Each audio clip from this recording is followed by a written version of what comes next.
말씀 보겠습니다. 오늘 말씀은 베드로전서 3장 13절에서 22절까지 말씀입니다.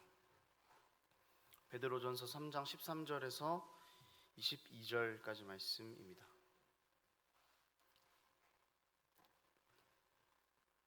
교독하도록 하겠습니다.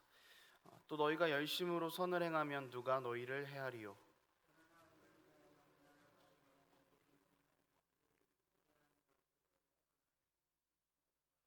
너희 마음에 그리스도를 주로 삼아 거룩하게 하고 너희 속에 있는 소망에 관한 이유를 묻는 자에게는 대답할 것을 항상 준비하되 온유와 두려움으로 하고,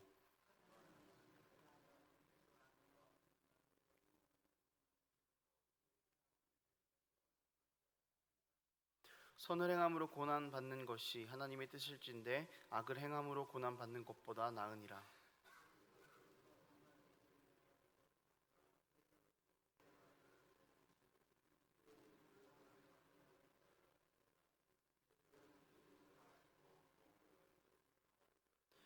그가 또한 영으로 가서 옥에 있는 영들에게 선포하시니라.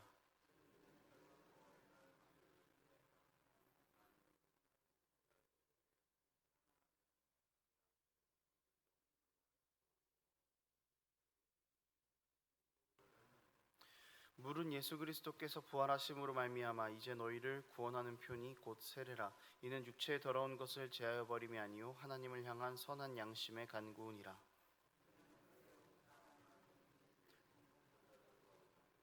능력들이 그에게 복종하느니라. 아멘. 어떤 사람이 자신이 하려고 하는 일보다 좀 큰 일을 하려고 할 때, 혹은 자신이 할 수 있는 것보다 더 어려운 일을 하려고 할 때 도전적인 정신도 필요합니다. 그렇지만 믿을 구석이 있어야 합니다. 믿을 구석이 없이는 어떤 것을 이룰 가능성이 전혀 없기 때문에 뭔가 불가능한 일을 하려고 할 때는 반드시 그런 믿는 구석이 존재합니다.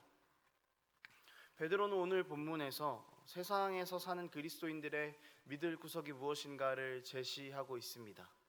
그 중에서도 고난을 받고 있는 성도들을 위로하고 이들에게 소망을 제시하려고, 그리고 믿을 구석을 제시하려고 오늘 본문을 이야기했습니다. 그런데 오늘 본문을 읽다 보면은 이것이 위로라고 느껴지기보다는 채찍질하는 것처럼 느껴지는 경향이 좀 있는 것 같습니다. 베드로가 오늘 이야기했던 것을 가만히 보면은 위로라는 느낌을 받기가 좀 어렵습니다.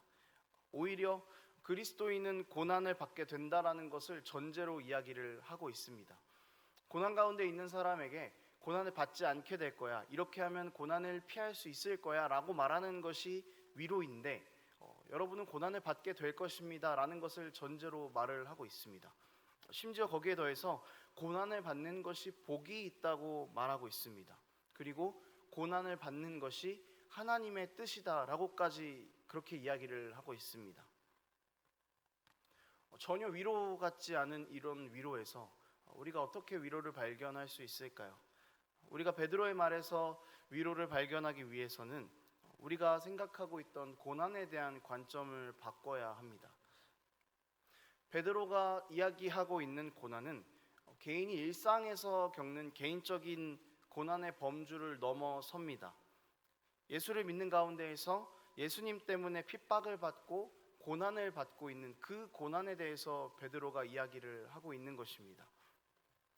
세상 속에서 그리스도인의 정체성을 지키려고 발버둥 치느라 고난받고 있는 사람들에게 베드로가 이야기를 하고 있다라는 것이죠. 고난의 범주가 개인적인 부분보다는 신앙적인 부분에 좀 더 초점이 맞추어져 있습니다. 그러니까 베드로가 오늘 본문에서 말하고 있는 고난은 세상 사람들이 모두 다 겪을 수 있는 그런 고난이 아니라 오직 예수 그리스도를 믿는 신자들만이 받을 수 있는 위로의 고난에 초점이 맞춰져 있다라는 것이죠. 베드로는 이 관점을 가지고 이야기를 하고 있는 것입니다. 여러분, 예수 그리스도 때문에 받는 고난은 복입니다. 그렇기 때문에 치열하게 이 땅에서 십자가의 소망을 두고 살아가며 고난을 받는 삶이 하나님의 뜻입니다라고 그렇게 베드로가 이야기를 하고 있는 것입니다. 그리스도인으로서 세상에서 사는 것, 그것은 당연히 고난이 동반되는 삶입니다. 예수님의 삶이 그러셨습니다. 예수님의 사역이 고난이었던 이유는 세상이 생각했던 구원에 대한 관점들을 뒤집으시면서 끊임없이 싸우셨기 때문입니다. 또 예수님의 삶은 어떠셨습니까? 사람들이 구원이 없다라고 말하고 거들떠보지도 않는 약자들에게 가서 손을 내미시고 그들에게 구원을 보이셨습니다. 우리가 이렇게 예수 그리스도를 닮은 삶을 살아가야 하기 때문에 예수를 믿는 사람들은 이 땅에서 살 때 고난이 당연히 동반될 수밖에 없다는 것입니다. 같은 세상의 공동체 안에 살아가면서 세상 공동체의 법을 따라가는 것이 아니라 하나님 공동체의 법을 따라가기 때문에 당연히 고난이 따라올 수밖에 없다는 것이죠. 세상 사람들이 말하는 복, 세상 사람들이 얻고 싶어하는 복에 대해서 그것이 복이 아니라고, 하나님을 믿는 것이 복이라고, 구원이 가장 큰 복이라고 말하는 것, 이것이 그리스도인의 삶이기 때문에 고난이 당연히 동반될 수밖에 없습니다. 또 삶의 양식으로는 남들이 정직하지 않게 살 때에 정직하게 살아가는 것, 남들이 사랑하지 않을 때 사랑하는 것, 남들이 사랑할 수 없는 것을 사랑하는 것, 세상 안에서 사람들이 자신들이 얻을 것에 대한 것에 방향을 두고 살아갈 때 그렇지 않고 하나님께 방향을 두고 살아가는 것, 이것을 17절 말씀에서는 선이라고 이야기하고 있습니다. 베드로가 말하고 있는 선은 흔히 우리가 말하는 착하다라는 그런 선의 개념을 훨씬 더 뛰어넘습니다. 자신들에게 고난을 주는 세상에 대해서, 자신들을 비난하는 세상에 대해서 여전히 선으로 대항하며 고난 가운데에서도 계속 예수 그리스도에게 소망을 두고 살아가는 것, 그것을 베드로는 선이라고 이야기합니다. 고난에 대한 관점의 전환이 있어야만 우리가 세상 가운데서 이런 선을 행할 수 있는 것입니다. 여러분, 우리가 이 땅에서 살아가면서 예수님을 믿으면서 고난받는 것을 두려워하는 이유, 성경에서 말하는 선을 행하기 어려운 이유는 우리가 생각하는 복의 기준이 여전히 세상 안에 있기 때문입니다. 14절 말씀에서는 이렇게 말하고 있습니다. 그러나 의를 위하여 고난을 받으면 복 있는 자니 그들이 두려워하는 것을 두려워하지 말며 근심하지 말고.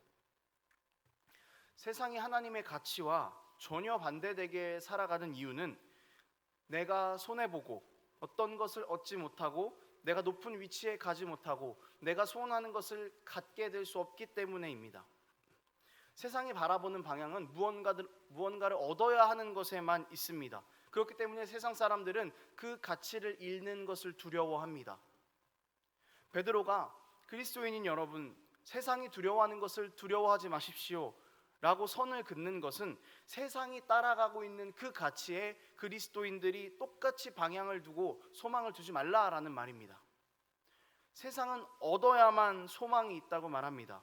그렇지만 우리는 잃어야만 소망이 있습니다. 죄인인 우리가 선하게 행할 수 있는 것이 단 하나도 없기 때문에 우리가 우리를 잃어버려야 예수 그리스도를 얻을 수 있습니다. 그것이 참 소망이라는 것을 알고 이 땅 가운데에서 그리스도인의 삶을 살아가라라고 베드로는 이야기하고 있는 것입니다. 여러분, 그리스도인은 세상에서 조금 이상해 보일 수 있습니다. 세상 사람들과 바라보는 방향이 전혀 다르기 때문에 세상에서 얻어야 할 것에 관심이 없기 때문에 사람들이 이것에 대해서 의아하게 생각할 수가 있습니다. 베드로는 15절에서 이렇게 이야기하고 있습니다. 소망에 관한 이유를 묻는 자에게는 대답할 것을 항상 준비하되. 세상의 가치와는 다른 삶을 살아가는 우리를 보고 세상 사람들이 물어볼 겁니다. 당신은 무엇 때문에 그렇게 삽니까? 당신이 어떤 것에 소망이 있기에 우리와 이렇게 다른 삶을 살 수 있습니까? 의아해하고 우리에게 물을 수 있다는 것입니다. 그때에 우리의 소망이 그리스도의 십자가에 있다는 것을 언제든지 드러낼 준비를 하라는 것입니다. 우리의 믿을 구석이, 우리의 소망이 십자가라고 언제든지 말할 준비를 하라는 것입니다. 여러분, 이것을 준비하려면요, 우리는 순간순간을 치열하게 살아가야 합니다. 치열하지 않고서는 우리의 소망의 이유를 바로 말할 수가 없습니다. 그렇다면 우리의 소망의 이유가 정확하게 무엇일까요? 우리 18절 말씀을 다 함께 읽어보도록 하겠습니다.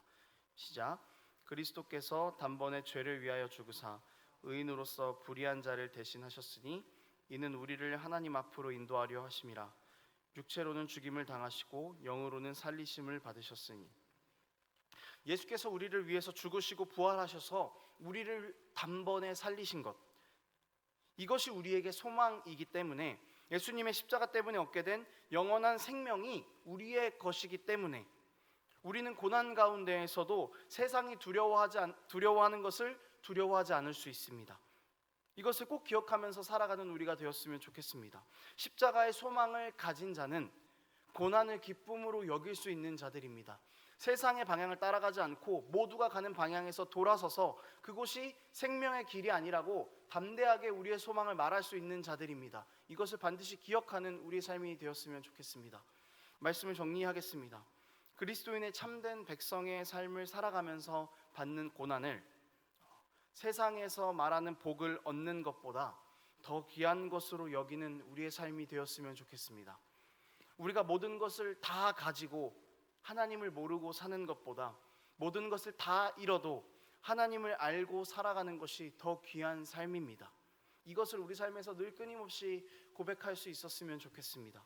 세상의 모든 것을 다 잃어도 하나님을 알고 살아가는 것이 모든 것을 다 얻은 삶입니다. 세상의 것을 얻지 못했지만 우리에게 십자가의 소망이 있으니 세상에서 얻지 못한 것은 우리에게 중요하지 않습니다. 베드로가 고난 가운데 있는 성도에게 했던 위로, 이것은 결국 십자가를 붙들면서 살아가라는 것입니다. 여러분, 하나님의 백성으로 살아가는 것, 고난받고 있는 것, 그것이 힘들다는 생각이 들 때가 있습니다. 하지만 그것이 굉장히 잘하고 있는 것입니다. 그 길이 맞습니다. 그 길을 쭉 지켜나가시면서 그리스도의 십자가에만 소망을 두고 살아가시기 바랍니다. 그것이 세상에서 우리가 십자가의 소망을 두고 살아가고 있다는 가장 큰 증거라는 것을 기억할 수 있었으면 좋겠습니다. 여러분, 세상은 고난이라고 씁니다. 그렇지만 그리스도인들은 그것을 복이라고 읽습니다. 이 사실을 기억하면서 믿음의 싸움을 싸우고 고난 가운데에서 십자가를 굳게 붙잡고 살아가는 우리의 삶이 되기를 원합니다.